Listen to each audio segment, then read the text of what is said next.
رسول اللہ صلی اللہ علیہ وسلم نے فرمایا، کیا آپ میں سے کوئی شخص ہر روز 1000 نیکی حاصل کرنے کے لیے بے اختیار ہے؟ ایک شخص نے فوراً پوچھا، ہم میں سے کوئی شخص روزانہ 1000 نیکی کیسے کما سکتا ہے؟ رسول اللہ صلی اللہ علیہ وسلم نے فرمایا، تم 100 بار سبحان اللہ پڑھو، یہ کرنے سے اللہ 1000 نیکیاں لکھ دے گا اور 1000 گناہ معاف کر دے گا۔ ایک سبحان اللہ پڑھنے سے جنت میں ایک درخت لگایا جائے گا، تو 100 بار سبحان اللہ پڑھنے سے 100 درخت لگائے جائیں گے۔ سبحان اللہ 4 الفاظ میں ایک ہے جو اللہ کو سب سے زیادہ پیارا ہے۔ سبحان اللہ والحمد للہ ولا الہ الا اللہ واللہ اکبر۔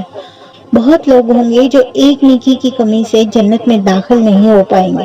100 بار سبحان اللہ پڑھنے میں بہت کم وقت لگتا ہے اور 1000 نیکیاں ملیں گے، 1000 گناہ معاف ہوں گے انشاءاللہ۔